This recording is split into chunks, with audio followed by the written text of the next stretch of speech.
시사 이슈 함께 이야기해봅니다. 시사 따라잡기 최요한 시사평론가와 함께합니다. 안녕하세요. 예, 반갑습니다. 최요한입니다. 네, 청해 부대원들에 대한 이야기부터 시작을 할까 하는데 우려가 현실이 됐습니다.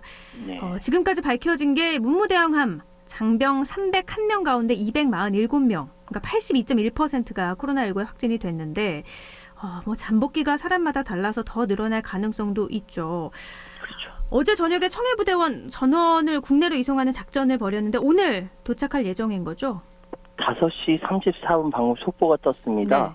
네. 예, 청해부대원 300인 모두 다 성남 서울공항에 도착을 했습니다. 도착했군요. 네. 예, 이게 당연히 공군 다목적 공중 급유 수송기를 2대를 이용해서 현지에 도착한 지 6시간 만에 청해부대 3사진 301명 전원을 나눠 태우고 교육구에 올라서 아까 5시 34분에 모두 다 도착을 했습니다. 이게 지금 방금 말씀하셨던 대로 각각 개별적으로 다 다르기 때문에 현지에서는 247명이 양성 판정 받았고 50명이 음성 판정 받았고 4명은 판정 불가를 통보를 받았는데 오늘 지금 각각의 군 병원 3곳과 민간 생활치료센터 한 곳으로 이동해서 각각의 치료를 받는다라고 해요. 그런데 방금 말씀드렸던 것처럼 이게 음성 판정 난 사람도 또는 이제 판정 불가 난 사람도 양성을 언제든지 받길 수가 있기 때문에 이 부분은 이제 좀 더 지켜봐야 될 것 같고요. 근데 상당히 굉장히 빨리 이렇게 이송이 됐어요, 이 부분은.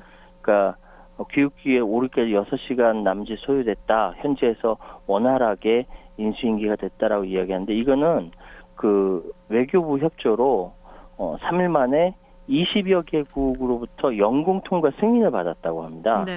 외교부가 이제 그냥 우리 공군 비행기가 지나가는 거니까 일일이 다 이렇게 영공 통과 승인을 요청을 했고 그게 빨리 협조가 잘 돼서 빨리 됐다라고 하고요. 지금 수송기, 그러니까 당시 갈 때 해군 교체병력 149명과 공군 39명까지 같이 갔고요. 그래서 남아있는 문무함은 9월달 정도에 이게 다시 이렇게 한국으로 다시 돌아온다 이런 일정을 갖고 있더라고요. 지금 말씀하신 것처럼 이례적으로는 빨리 이렇게 복귀를 했다라는 말씀이신 거잖아요. 국내로 이송하는 시간을 좀 앞당겼다. 이 상황이 그래서 서 국방부 장관이 외교력을 얘기를 했는데 이게 여기서 이 말을 할 건 아니었잖아요. 그렇죠.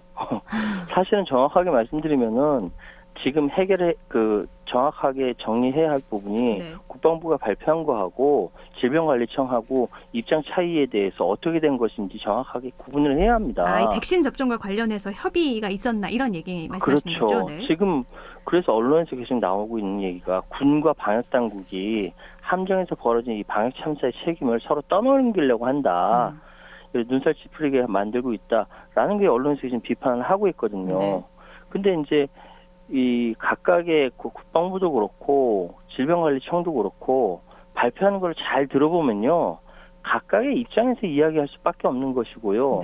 이게 이제 전체 컨트롤 타워에서 이야기한 것이 아니라 자기 입장에서 이야기한 것이기 때문에 국민들이 보기에는 이건 뭐 서로 떠넘기기 하는 거 아니냐라고 오해할 수도 있겠다라고 보니까 어쨌든 그래도 대통령도 사과하고 서욱 국방부 장관도 사과를 했습니다. 근데 일단 좀 더 살펴보면은 국방부가 그러니까 질병관리청에서 백신의 국외 반출과 관련해서 국방부가 세부적으로 논의한 적은 없다라고 이야기하면서 올해 나갈 수 없다라고 이야기했던 국방부 말에 반박하는 형식을 뗐는데 사실 나중에 보니까 구두로 협의하고 그 이후에 국방부가 조치를 취하지 않은 거죠. 그 부분은 이제 국방부로서는 어쨌든 국군 장병들이 코로나 확진된 거니까 입이 몇 개라도 할 말이 없는 것이지만 어쨌든 파병부대 백신 문제가 있을 수 있다라는 걸 예상하지 못하고 백신 맞지 않고 파병 나간 그 자체가 문제라는 생각이 들고요. 질병청이 발표한 거는 파병부대보다 내국인 접종 우선이라는 취지의 입장을 이야기했는데 이것이 자칫 잘못 오해로 이야기가 될 수 있는 부분이다. 얼마든지 이 부분에 대해서는 양쪽에서 조율할 수 있었는데 네. 예, 이 부분은 좀 아쉽다라는 생각이 듭니다. 지금 한 곳에서 이렇게 집단 감염이 발생한 건 우리나라에서 이게 최대인 거죠.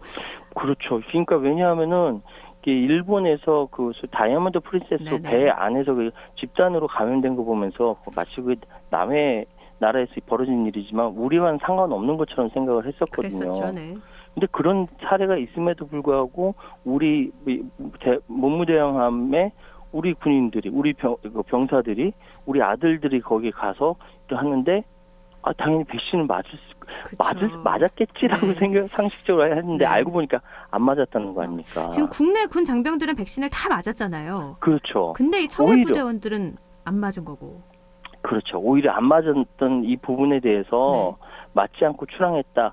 그래서 사실 국방부에서도 이야기한 게 2월 말에 출항해서 백신을 맞을 수 없었다라고 변명을 했습니다만 그럼에도 불구하고 작년 12월 29일부터 주한미군에서 접종을 시작하면서 충분히 협의해서 당겨서 맞출 수도 있었는데 논의조차 안 했다라고 야당에서 비판을 하거든요. 네. 이거는 이제 국방부에서 이건 입이 10개라도 할 말이 없는 것이고 또 여러 가지 이야기가 있습니다. 백신을 보관 초저온 냉동시설이 없다라더니 이렇게 백신 제조사와 약수 때문에 국외 반출 어렵다는 정부가 얘기했지만 사실 하나하나 다 반박이 되거든요.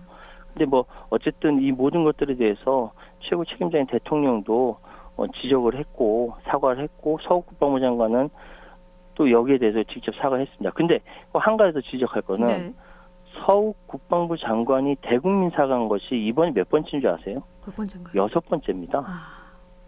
작년 9월에 취임한 이후 북한 귀순자 경계 실패, 부실급식 과잉 방역 논란, 공군 성추행 피해 부사관 모두 6번 사과를 한 거예요. 그러니까 국방부가 지금 긴장할 수밖에 없는 것이고 이 부분에 대해서는 국민들한테 머리를 조아려야만 하는 것이죠. 네. 청해부대원들이 백신을 못 맞고 나간 건 6월 말에는 백신 수급 상황이 그 당시엔 그렇게 좋지 않았기 때문에 맞을 수 없었던 거다. 이게 이제 입장인 건데 어찌됐든 간에 이렇게 한 곳에서 많은 집단 감염이 발생한 거에 대해서 국방부와 질병관리청 모두 다 책임을 피할 수는 없을 것 같은데요. 한 가지 더 말씀드릴 거는 이게 배 안에 따로 우리 부대가 따로 활동을 하고 있는 것인데 어떻게 외부의 바이러스가 유입됐는지에 대해서는 그렇죠. 최초 감염원. 방역에 큰 구멍이 뚫린 것이기 때문에 다시는 이래서는 안 되겠죠. 이 부분에 대해서 확실하게 어떻게 구멍이 난 것인지 이 부분도 확실하게 파헤쳐야 합니다. 이 최초 감염원 얘기는 지금 나오곤 있더라고요. 식자재 코로나균이 묻은 건 아닐까 아니면 조리원 이런 얘기도 나오고 있고요. 그 어디까지나 추정이고요. 돌아왔으니까 정확하게 파헤쳐야겠죠. 왜냐하면 중간에 상황이 어떻게 됐는지 모르는 상황에서 추정으로 말씀드릴 수는 없는 상황입니다. 방역의 구멍이 어디에서 나왔는지 이거는 다 밝혀야 될 것 같고요. 또 서 국방부 장관 말씀을 하셨는데 6번 사과였다라고 했는데 이게 어떻게 공교롭게 상황이 맞아떨어진 걸까요?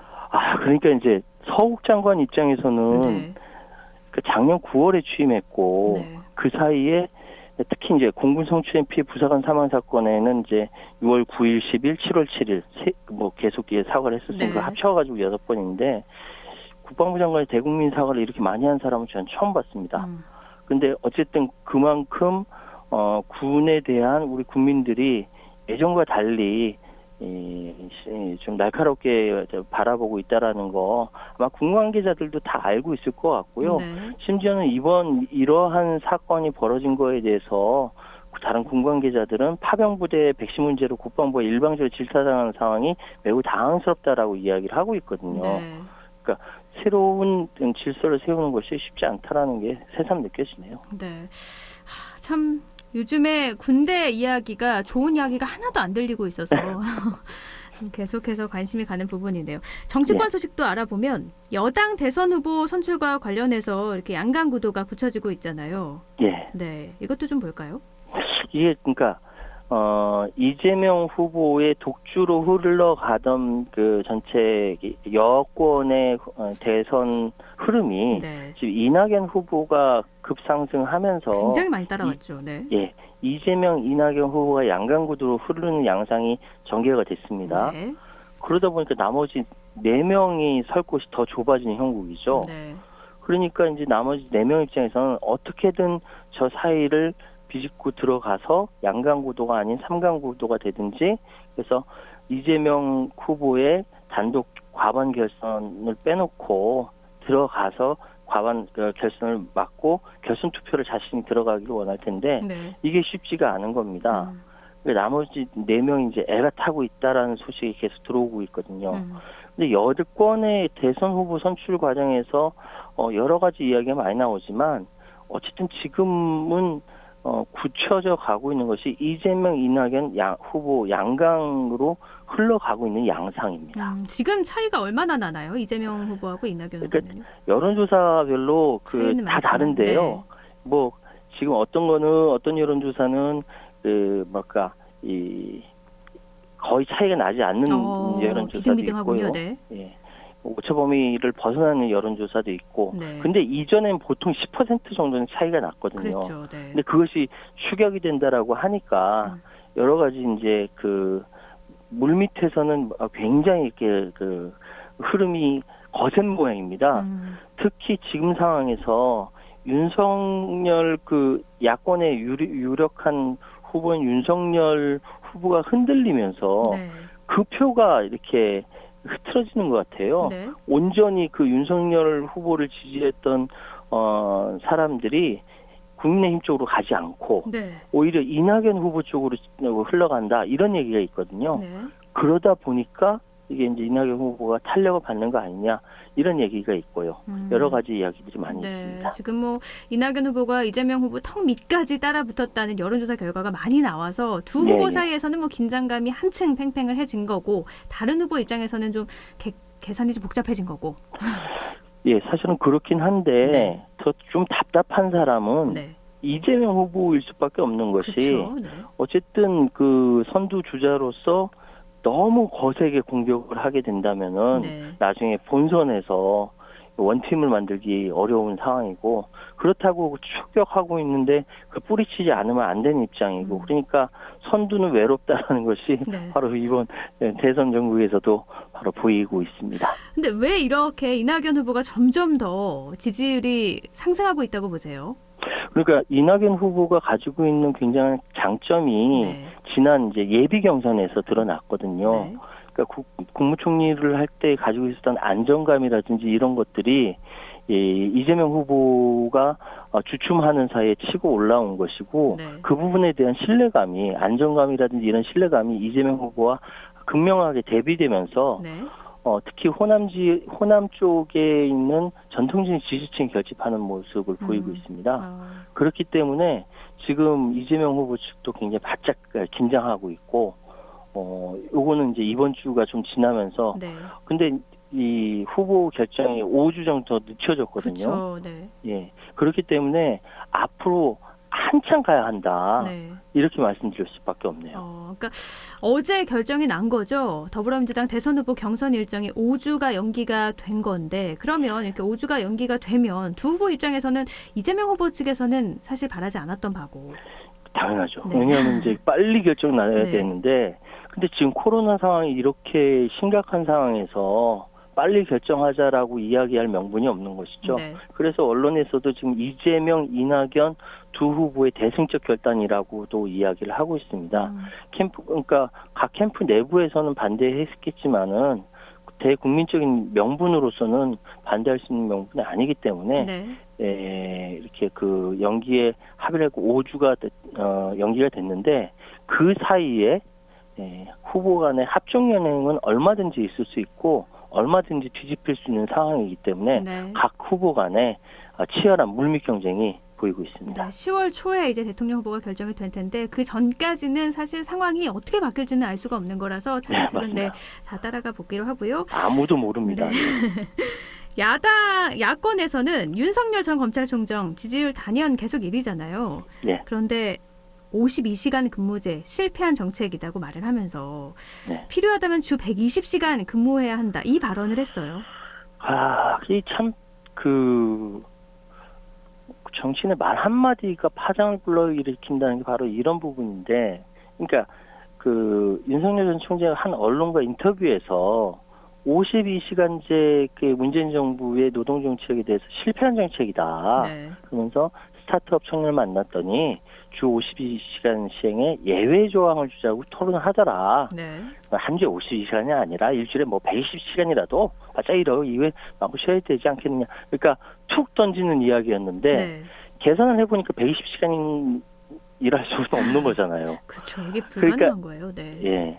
말 한마디에 파장이 던져. 그래서 지금 여권이 일제히 벌떼같이 일어나서 뭐 공격을 하고 있는데 심지어 노동을 바라보는 윤 후보의 퇴행제 인식이다 뭐 이런 식으로까지 얘기해요. 그러니까 사실은 윤석열 전 검찰총장 입장에서는 그냥 툭 던진 이야기가 이렇게 커질 줄 모른 거 아니었냐라고 이야기하면서 여의도 내부에서는 참모도 뭐 하고 있냐 뭐 이런 이야기까지 있습니다. 네. 이렇게 네. 한번 툭 던진 말이 이런 파장을 일으킬 건지 예상을 못했다는 것 자체가 사실은 그렇죠. 그러니까 도마에 사실 오를 예전에 일이에요. 네. 반기문 그 전 유엔 사무총장이라든지 고건 전 그 총리라든지 제3지대에서 이렇게 등장해서 인기를 끌다가 추락한 후보들의 공통점은 잔매를 많이 맞아서 그렇다는 거거든요. 잔매, 네. 예. 그러니까 언론이든 상대방이든 그러니까 실수가 쌓이고 실수가 쌓일 때마다 잔매를 많이 네. 맞다 보니까 스스로 꺾였다는 얘기를 하는데 지금 윤석열 그 전 검찰총장이 그러니까 이건 의도한 건 아닌데 네. 그래서 이제 공식적으로 이야기가 말꼬리 잡지 말아라고 얘기를 했거든요. 말꼬리 잡지 말라라는 이야기도 맞지만 어쨌든 이거는 그 윤 전 총장 입에서 나온 이야기이기 때문에 상대 후보들은 좋은 기회를 놓칠 수 없다라고 이제 이 부분에 대해서 비판하는 것이고 여기에 대해서 조금 당황한 거 아니냐, 네. 참모들 뭐 하냐 이런 얘기가 나올 수밖에 없는 것이죠. 네. 주 120시간이면 5일일 때는 1시간도 안 자고 계속 일을 해야지 가능한 거잖아요. 120시간은요. 왜 120시간이 주 5일 나왔어요? 근무면 네. 잠도 못 자고 네. 매일 20시간 일해야 되고요. 네. 주 7일 근무더라도 매일 6, 7시간 정도만 자고 계속 일해야 되는 시간입니다. 네. 왜 120시간을 얘기를 했을지. 글쎄 말입니다. 네. 국민의힘 얘기를 좀 넘어가 보면 김재원 최고위원이 오늘 이준석 대표의 공직 후보자 자격시험 추진, 또 전국민 재난지원금 검토 입장에서 아주 공개 반발을 했어요. 사실은 이거 공개 반발 안 하고 내부에서 조율할 수 있을 텐데 네. 언론에까지 공개 반발했다는 것이 나올 정도라고 한다면은 이거는 조금 제가 개인적인 생각에 시한폭탄이라는 생각이 들어요. 왜냐하면은 시한폭탄이요. 네. 이 공직 후보자 자격시험 추진은 이준석 대표의 당 대표 공약입니다. 그거에 대해서 사람들이 옳다라고 찍어가지고 당 대표가 된 것인데 네. 여기에 대해서 최고위원들이 뭐 김재원 최고위원 입장에서 그 이야기로는 전원으로는 최고위원 거의 전원이 반대했다라고 표현하고 있거든요. 근데 이런 상황이 그러니까 예전에도 이제 이야기는 있었고, 근데 이게 공개적으로 반발했다라는 것이 드러날 정도라면 이게 해결이 안 됐다라는 것이죠. 더군다나 여기 한 가지 더 이야기한 것은 전국민 재난지원금 검토 입장입니다. 네. 그러니까 지금 전국민 재난지원금에 대해서 여당과 지금 정부가 서로 대립하고 있는 80%다 뭐 그래서 대립하고 있는 야당 입장에서는 굉장히 유리한 카드거든요. 근데 이걸 가지고 공개 반발의 한 카드로 들고 나왔기 때문에 좋은 기회를 잃고 있는 상황인데 그렇게 잃고 있다라는 건 모른 바도 아닌데 나온 것은 최고위원과 김재원 최고위원을 대표라는 최고위원과 이준석 대표 간의 간극이 크다. 현재 상황을 바라보는 시점, 간극이 크다라고밖에 볼 수 없고요.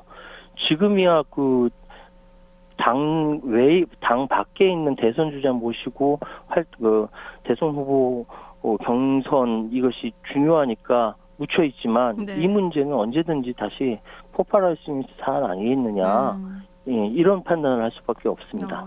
공직 후보 자격시험 말씀하신 것처럼 당대표 선거 과정에서 내세웠던 공약이고 그래서 태스크포스 설치한다고 했던 건데 전국민 재난지원금도 바로 철회하긴 했지만 이런 비슷한 발언을 한 당대표도 있었는데 유독 나에 대해서 이렇게 비판을 하는 건 어리다고 이렇게 흔드는 거 아니냐 이런 느낌을 받았다. 이게 이준석 대표가 한 말이잖아요. 그렇죠. 이준석 대표 입장에서는 그렇게 이야기할 수밖에 없죠.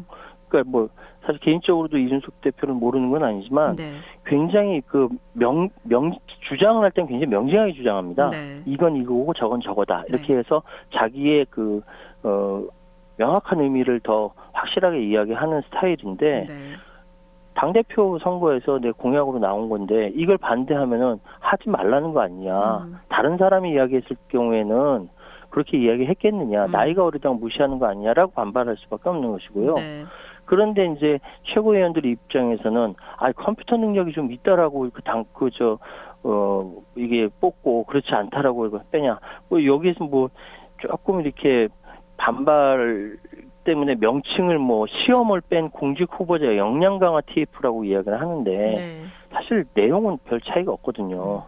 그러니까 근본적으로 저는 이준석 당대표가 바라보고 있는 관점하고 최고위원들이 바라보는 관점이 차이가 이렇게 있는 거 아니냐라는 생각이 듭니다. 그 차이를 어떻게 줄이느냐에 따라서 지금 뭐 공개적으로 이렇게 비판 입장을 내고 있는데 이것도 이런 물밑에서 얼마든지 조율할 수 있다는 생각이 들거든요. 네. 그러니까 언론에 나왔으니까 네. 이 간극 아직도 줄이고 있지 못하다라는 걸 대내 만천하에 공개한 거죠. 참 이준석 대표가 계속 시험대에 오르는 듯한 느낌이라서 알겠습니다. 또 안타까운 소식이 있어서 이것도 하나 살펴볼게요. 장애인 최초로 히말라야 14좌 완등에 성공한 10손가락이 없는 산악인이죠. 김홍빈 대장이 하산 도중에 실종이 됐어요. 지금 뭐 속보 들어온 게 있나요? 제가 계속 방송 들어오기 전에 속보 리셋 계속 했는데 아직까지 없습니다. 이게 김홍빈 대장이 하산하다가 조난을 당했는데 조난 당했을 때 위성 전화가 있었고 그걸로 구조 요청을 했습니다. 구조 요청을 했고 그 사고 소식 전달받고 인근에 있던 러시아 원정대가 구조에 나섰어요. 바로요. 그래서 김 대장을 발견했고 그때 그 김홍빈 대장이 의식이 있었고요. 손은 흔들 정도였다라고 합니다. 그래서 이 크레파스에 빠진 김 대장을 러시아 대원 한 명이 조난지점 내려와서 물을 제공한 뒤 이 높이가 한 15m 정도라고 하거든요. 15m 정도 끌어올리다가 등간길을 이용해서 올라도 줄이 헐거지면 다시 추락했다는 거예요. 그러니까 구조를 하다가 그러니까 그때 구조만 됐어도 사실 건강하게 다 됐을 텐데 구조를 하다가 줄이 헐거워지면서 그 빙하가 갈라진 틈 크레파스에 다시 빠진 거잖아요. 그렇습니다. 근데 그러면 정확한 위치가 지금 알고 있는 상태고 구조라는 게 많이 어려울까 싶기도 한데요. 뭐 저는 그쪽 크레파스에 대해서는 잘 모르겠습니다만 거기 위성 전화가 있었고 좌표가 찍혔기 때문에 찾아갈 수 있고 그래서 거기서 구조를 하다가 행방이 묘연해진 것인데 지금까지는 찾지 못하고 있다라고 이야기를 하는 거 보면은 뭐 표현한 대로 황망하고 믿을 수 없다라는 이야기가 맞는 것 같고요. 그래서 지금 후속이 어떻게 됐는지 기다리고 있는 상황인데 아직까지 속보가 나오지 않고 있습니다. 구조헬기도 이륙할 예정이라고 하던데 기상 여건이 또 허락이 돼야 되니까요. 그렇죠. 지금 김홍빈 대장 같은 경우는 히말라야 14자를 완등한 사람이 비장애인을 포함해서 전 세계 44명뿐이랍니다. 이미 그 한국인은 이제 김홍빈 대장을 포함해서 7명이고요. 그 굉장한 의지의 한국인이라고 정말 할 수 있고요. 이 산악뿐만 아니라 장애인 알파스키와 사이클 선수로도 활약을 했던 그 김홍빈 대장이 다시 구조되어서 돌아왔으면 좋겠다. 꼭 이렇게 염원이 생깁니다. 구조대 파견은 코로나19 때문에 현실적으로 어렵다고 하더라고요. 그래서 현재 있는 또 원정대하고 연락을 해서 구조 활동을 지원한다고 하는데 아무쪼록 많은 사람에게 희망을 줬던 김홍빈 대장이 무사귀환하기를 바랍니다. 끝으로는 밝은 뉴스도 하나 짚어보도록 하죠. 저희가 매주 다루고 있는데 방탄소년단 이야기예요. 그러니까 사실 그 방탄소년단의 그 버터가 7주 연속 일을 하다가 다음에 이제 퍼미션 투 댄스한테 넘겨주고 2등을 했으면 좋겠다라는 이야기가 개인적인 바람을 말씀을 하셨었는데 저도 얘기했고 많은 아미들이 그렇게 얘기를 했는데 이게 결코 쉽지 않은 과제를 이뤄낸 거거든요. 근데 결국은 이제 BTS의 경쟁자는 BTS밖에 없다. 또는 BTS가 방탄소년한테 졌다. 뭐 이런 얘기가 굉장히 즐거운 뉴스로 나왔습니다. 네.